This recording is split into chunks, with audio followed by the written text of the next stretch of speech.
बिल्कुल आपके मैंने देख लिए हैं थम्स अप, तो इसका मतलब आपको मेरी ऑडियो सुनाई दे रही है। अब तक की जो सिचुएशन है, बहुत सारे मैसेजेस भी मुझे मौसूल हो रहे हैं पाकिस्तान से और बहुत सारे एरियाज़ में इंडिया ने बहुत बड़ा अटैक किया पाकिस्तान में।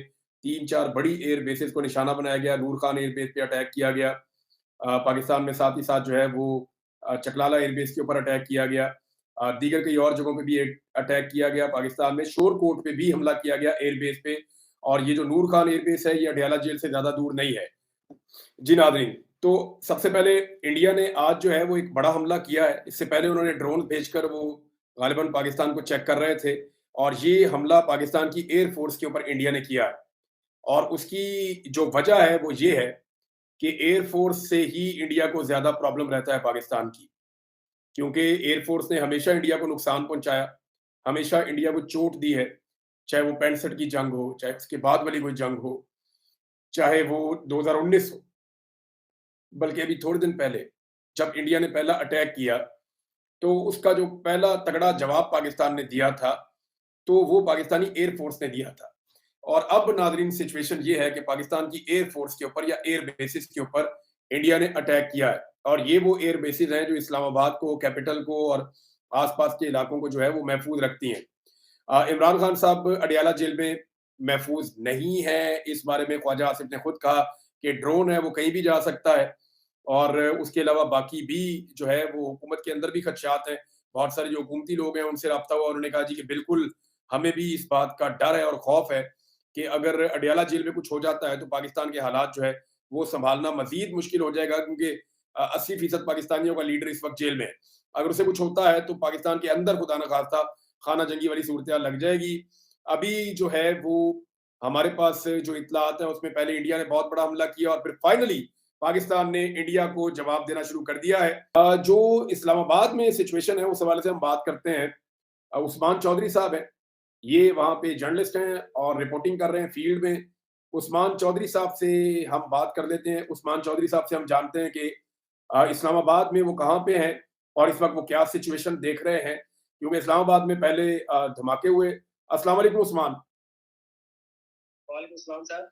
जी उस्मान, अभी इस्लामाबाद में जो कुछ हुआ और पिछले चंद घंटों में जो कुछ आपने देखा जो फील्ड में हो रहा है वो बताइए? जी सर, वैसे तो इस्लामाबाद में रात को सुकून था लेकिन तकरीबन 2 बजे के करीब जो सिचुएशन बनी वो बड़ी खतरनाक थी। यकदम खिड़कियाँ हमारी जो है वो काँपना शुरू हुई। तो जब हमने चेक किया तो पता चला कि नूर खान एयर बेस पे इंडिया ने हमला किया है। वहाँ पर 2 अटैक हुए, मिसाइल अटैक थे वो। और मेरे घर के चूँकि वो 10 किलोमीटर दूर था, तो मैं वहाँ पे फ़ौरन पहुँचा। तो उस वक़्त पुलिस ने और सिक्योरिटी फ़ोर्सेस ने वहाँ पे जो है वो लाइट्स ऑफ करवा दी हुई थी और मीडिया बड़ी तादाद में पहुँचा था और जो आम लोग हैं, वो बड़ी तादाद में वहाँ पहुँचे, पाकिस्तान के झंडे लेके वहाँ पहुँचे हुए थे, नारेबाज़ी कर रहे थे, मैंने वीडियो भी लगाई है। तो पाकिस्तानी कल भी इकट्ठे हो गए थे जब उधर एक अटैक हुआ। ये कितने धमाके हुए हैं? नूर खान एयर बेस पे कितने धमाके हुए हैं? नूर खान एयरबेस पे 2 धमाके हुए हैं और बाकी 2-3 तकरीबन फ़िज़ा में उन्होंने इंटरसेप्ट किए हैं और वो फ़िज़ा में गिरे हैं। एक धमाका जो है गुलबर्ग ग्रीन मार्कर आर्केड इत्तलाता है उसके ऊपर मेरा ख़्याल है वो ड्रोन था वो आके गिरा था। तो वहाँ पे कोई इस तरह कोई ज़्यादा नुकसान नहीं हुआ लेकिन जो नूर खान एयरबेस है वहाँ पे धमाका हुआ था लेकिन वो भी मेरे ख़्याल से इंटरसेप्ट कर लिया गया था क्योंकि इंडिया ये वैसे दावा कर रहा है कि वहाँ पे किसी डिपो को निशाना बनाया और डिपो ज़ाहिर है जब निशाना बनाते हैं तो वो बहुत ज़्यादा वहाँ पे आग लगती है, नुकसान होता है लेकिन वो फ़ौरन वहाँ पे पहुँचे थे, कोई इस तरह के आसार नज़र नहीं आ रहे थे। देखिए, जहाँ पे ये बारूद होता है वहाँ पे फिर सिचुएशन कुछ और होती है, जब अटैक होता है तो। तो आपका ये कहना है कि वहाँ पे ऐसी चीज़ आपने कोई नहीं देखी। अच्छा जी, उस्मान मुझे हम वहाँ पे पहुँचे। जी, जी। जी, मुझे जी। मुझे ये बताएँ कि अडयाला कितनी दूर है यहाँ से? पटियाला सर जितना मेरा घर इधर से दूर है 10 किलोमीटर और दूसरी तरफ जो है वो अगर चले जाए तो अडयाला वहाँ पे 10 किलोमीटर दूसरी तरफ अडयाला है। तो ये अडयाला यानी जहाँ आप ये से कह रहे हैं कि 10 जितनी किलोमीटर। शिद्दत से आपने अपने घर में महसूस किया इस धमाके को, अडयाला में भी उसी शिद्दत के साथ ये धमाके सुनाई दे रहे हैं। जी, बिल्कुल, ये सर तकरीबन सेंटर पॉइंट है, यहाँ से इस्लामाबाद भी उतना ही दूर है और ये अडयाला भी उतनी दूर है, ये सेंटर पॉइंट है, जो ओल्ड एयरपोर्ट है। दरमियान में वाक़ई यानी कि फैज़ाबाद जिस तरह सेंटर पॉइंट इस्लामाबाद और पिंडी का, तो इस तरह ये भी सेंटर पॉइंट है, कुराल चौक और ये जो नूर खान एयर बेस है ये। तो ज़ाहिर कुछ है जब अफ़वाहें आ रही थी उस्मान के इमरान खान साहब को शायद शिफ्ट कर दिया गया है, इसमें कोई सदाकत है बात में? या उन्हें शिफ्ट किया जा रहा है? सर इस हवाले से भी जो अडयाला के लोग हैं वो लाज़मी कोई ना कोई वहाँ से कैप्चर करते हैं क्योंकि वहाँ पे लोग काफ़ी बाहर आ जाते हैं। जब भी कोई ऐसा वाक़या होता है तो अडयाला के बाहर जो पीटीआई के लोग हैं वो आ जाते हैं। तो ऐसी कोई वीडियो वहाँ से सामने आई तो नहीं, लेकिन वहाँ से अडयाला से शिफ्ट करना ज़ाहिर है वो फिर गवर्नमेंट के लिए भी मुश्किल होगा वहाँ से ये शिफ्ट करना क्योंकि ऐसे हालात में अगर खुदा न ख़ास्ता इमरान खान को कुछ हो जाता है तो वो उनके जो है वो मुश्किल हो जाएगा अडयाला से शिफ्ट करना। अगर उनको शिफ्ट करना भी है तो मेरे ख़्याल से वो प्रॉपर उनको बता के करेंगे कि हम या तो फिर उसको रिहा कर सकते हैं या फिर बता के करेंगे ऐसे मतलब नहीं, वो गंडापुर साहब ने आज पैरोल की कोशिश की है, ये एक सॉल्यूशन हो सकता है। लेकिन इस वक़्त जो आप बता रहे हैं वो सिचुएशन ये है कि भारत ने एक बड़ा अटैक किया पाकिस्तान के ऊपर और जो मेरे पास इन्फॉर्मेशन है उसमें पाकिस्तान ने वापस रिटेलिएशन की है भारत के ऊपर। 4 दिन गुजरने के बाद पाकिस्तान ने पूरी दुनिया को ये मौका दिया कि वो भारत को समझाए। भारत के पास अगर कोई सबूत हैं तो वो लेकर आए। बार-बार पाकिस्तान ये कहता रहा। अब पाकिस्तान ने एक फुल फ्लेज अटैक किया है और ये भारत के ऊपर किया जा रहा है। जबकि कुछ मनाज़िर भी अब हमें नज़र आ रहे हैं। ये उधमपुर एयरबेस जो है वो इंडिया की उसके बारे में कुछ विजुअल्स हैं जो कश्मीर से रिसीव हुए हैं और उसके बारे में कुछ चीज़ें पता चली हैं। तो इंडियंस को क्योंकि मैदान जंग पाकिस्तान में उन्होंने बनाया हुआ था, तो उन्हें इस बारे में कोई फ़िक्र नहीं थी।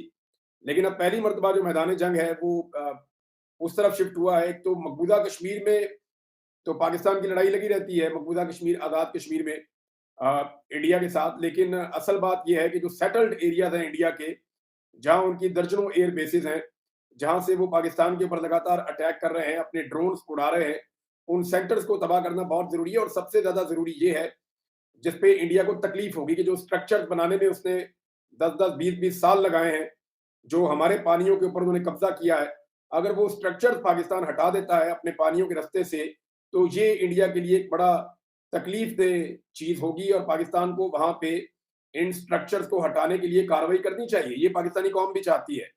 तो उस्मान कोई और लेटेस्ट इन्फॉर्मेशन आपके पास यहाँ से है तो प्लीज़ शेयर कीजिएगा। सर जैसे आपने कहा कि ये ऑपरेशन बुनियादुल मरसूस से शुरू किया है सीसा पिलाई दीवार जिसको उर्दू में कहते हैं, तो ये जब ये शुरू किया तो पिंडी से भी आवाज़ें आ रही थी क्योंकि ये जो एयर बेस है यहाँ से भी तैयारी हो रहे थे और यहाँ से बिल्कुल फायरिंग की आवाज़ें भी आ रही थी।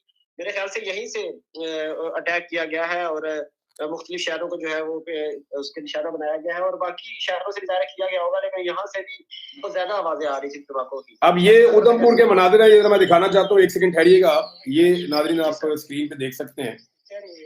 ये उधमपुर के मनाज़िर हैं, हरमीत सिंह साहब ने शेयर किए। ये धुआँ उड़ रहा है।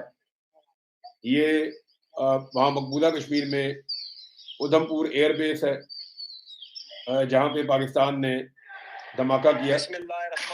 ये जनाब बिस्मिल्लाहिर्रहमानिर्रहीम पढ़ के at the time of Fajr we have given a strong punch to our coward enemy. Alhamdulillah.